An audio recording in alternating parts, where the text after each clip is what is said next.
We worked on, we had, again, some situational stuff. We did red zone today, some 7-on-7, kind of some different coverage situations and different formations, kind of servicing each other, offense and defense. We did a 3rd and long period in 7-on-7 and had a great back and forth day. Kind of the offense had the upper hand, defense almost 50-50 basis. Really good work day. Anything in particular stand out? No. Just Mark, every practice is important, but is this week maybe a bit more important just because next week you get into game planning for Nicholls State? Yeah, and you find out kind of where everybody is mentally, both from kind of just a learning standpoint. This is, at this point, almost everything is in on both sides of the ball, and that stacks up on some guys, and when you're running a play that you're not 100% confident in yourself, and then against a defense maybe you've never run it against before, that's where there's usually a little bit of separation, but our young guys are battling that pretty well. What did it mean for you guys to get Coach Cam back out on the field? Well, it's awesome. It's awesome to just have him around. The guy's just an icon in so many ways, and it's just amazing. His strength, his smile is as big and proud as it ever was. Coach, you guys always go fast, but as the game gets closer, do you want to see Marcus push the pace even more? Definitely. I think, and again, that going back to the other question about just where we are in camp on both sides of the ball from a learning standpoint, here's where the leaders really lead and get guys lined up. And if it's a young guy that's kind of caught betwixt, whatever, zip and zap in his mind, and he needs to be, running zip, Marcus or any other veteran can really get him going. Marcus had a great day today too. How do you like the depth at the guard position?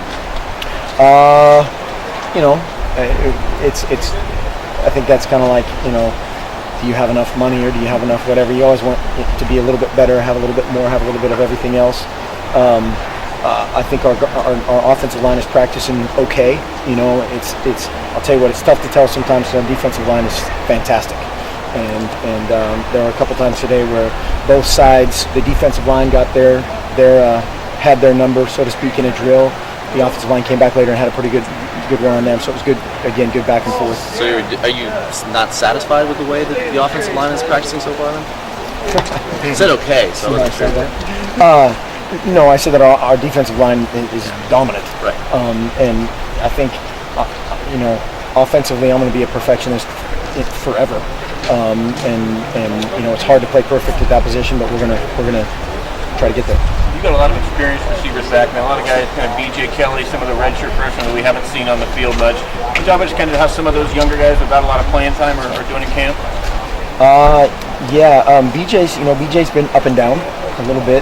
He's kind of had that dreaded potential label on him of a guy that just runs those kind of track times. You want to see that in every route, and we actually talked about that last night in the team meeting. Of he's a guy that shows it in spurts and is capable, and now just do it over and over again. The consistency needs to be there. I'm trying to think of who else is in that mold. Chance Allen has done some much better things. Braylon Addison has had a really good fall camp. Been a real dynamic playmaker, and so that group has upped their level of play, and everybody needs to join them. What else would you like to see from BJ? Is it X's and O's or blocking? What is it?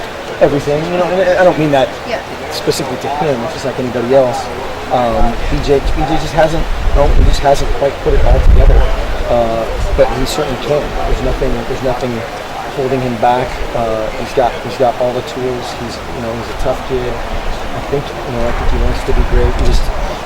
Those guys that at some point the light comes on, and I hope he's not a guy that it's the last half of the senior year when you go, wow, where is this guy? But we expect great things. Saronis the other day, who stood out to him the most on the offensive line, he said Everett Benyard.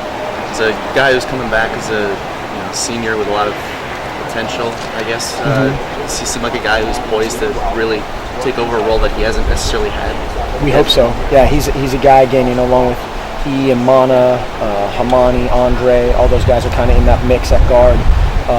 And yeah, we would love somebody to take that kind of roll by the horns, so to speak. And Everett's gotten so much better. Still, again, a guy that has a ton of room to improve, but like the direction he's headed. Is there one guy you think that stood out to you specifically on the offensive line outside of the returning starters? No. Mana Greg's a guy that's just rock solid, and then that's where And then there's other guys we need to be a little bit more consistent. Mark, you talked about some of those wide receivers. What about Eric Dungy? How's he progressed? He's certainly in the mix. Yeah, he's along those lines of kind of that I don't want to say the next level, but kind of Keenan, Josh Braylon, and Daryl Hawkins have really practiced well. And then there's a bunch of other guys that are vying for time. You feel like you have good depth at the wide receiver position? We hope so. Yeah, there's some of those guys are unproven, on a Saturday, but we really like what they're doing in practice.